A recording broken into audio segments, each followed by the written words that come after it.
Hi, welcome to our channel.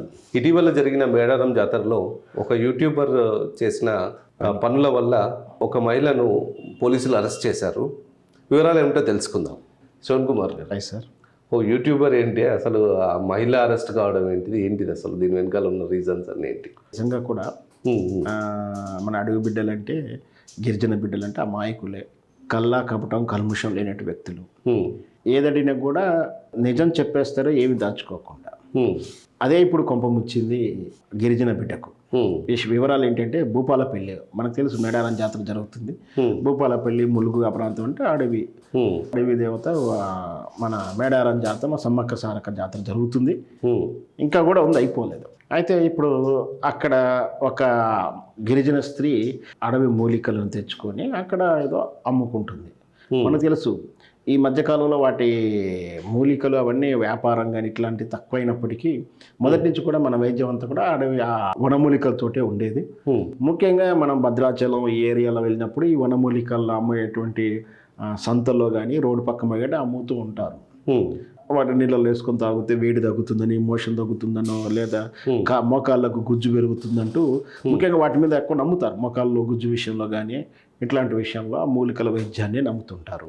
జనరల్గా ఇంకా పోతే ఆచారం ప్రకారం పులిగోరు హారంలో పెట్టేసుకొని గోల్డ్ చేంజ్ చేసుకొని పెట్టుకుంటే ఒక రాజసం ఉంటుందని, కలిసి వస్తుందని, ఎదురు ఉండదని, శక్తి వస్తుందంటూ కూడా రకరకాలు ఉంటుంది. రాజుల కాలం నుంచి ఉంది కూడా అది.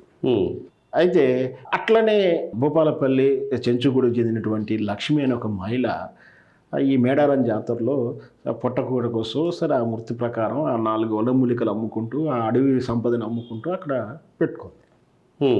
అయితే మన డిజిటల్ ప్లాట్ఫామ్స్ వచ్చిన తర్వాత, యూట్యూబ్స్, ఇన్స్టాగ్రామ్, రకరకాల డిజిటల్ ప్లాట్ఫామ్స్ వచ్చిన తర్వాత వాళ్ళ కంటెంట్ రేజింగ్, ప్రమోషన్ రేజింగ్ కావాలంటే ప్రతిదీ కూడా ప్రతి ప్రోడక్ట్ను కూడా స్టోరీ చేయడం, ఇది బాగా అమ్ముతారనో, ఇది ఇలా పనిచేస్తుంది, ఇది తక్కువగా ఉంటుంది, ఏదో ఒక స్టోరీ చేసుకుని వాళ్ళ బాధల్లో వాళ్ళకి ఏదో వ్యూస్ సంపాదించుకోవడం కోసం రకరకాలు చేస్తుంటారు.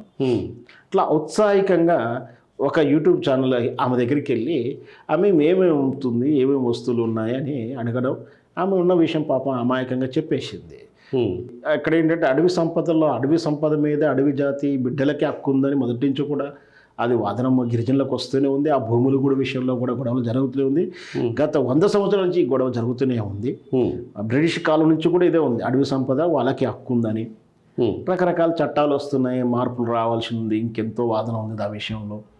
అయితే అమాయకంగా ఆమె ఆ మూలికల్లో ఈ అడవి సంపదకు సంబంధించినటువంటి జంతువులకు సంబంధించినటువంటి చర్మాలు కానీ, మూలిక అవయవాలు అంటే ఇంతకుముందు చెప్పిన పులి చర్మం కానీ, పులి గోరు లాంటి అట్లాంటి ఏదో ఉందని చెప్పింది ఆమె. ఇది పలానా పిల్లిదైతే పిల్లి రక్తం అయితే ఈ విధంగా డేరు కానీ రకరకాలు ఉంటాయి వైద్య శాస్త్రాలు, నమ్మకాలు, ఎవరి నమ్మకాలు వాళ్ళకు ఉంటుంది.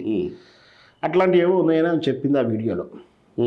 ఇవి యానిమల్ యాక్ట్ ప్రకారం, ఆటవిక చట్టాల ప్రకారం అలా సేకరించడం కానీ వాటిని కమర్షియలైజ్ చేయడం అనేది నేరం.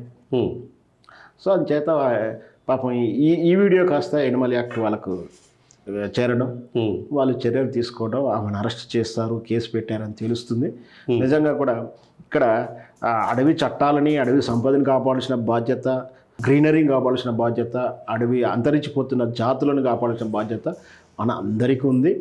అట్ ద సేమ్ టైం అమాయకంగా అక్కడ గిరిజన మహిళ ఆ విధంగా చెప్పింది, చేయకూడదు అలా చెప్పింది, వేరే వాళ్ళైతే చెప్పకపోయే వాళ్ళేమో. అమాయకంగా గిరిజన బిడ్డగాడు చెప్పింది, దాన్ని మానవతా కోణంలో ట్రీట్ చేస్తే, చట్టాలు అయినప్పుడు మానవతా కోణంలో పనిష్మెంట్లు ఇవ్వడం కానీ మానవతా కోణంలో విచారం జరిగితే బాగుంటుందని నా అభిప్రాయం. ధన్యవాదాలు శివన్ కుమార్ గారు. Thank you.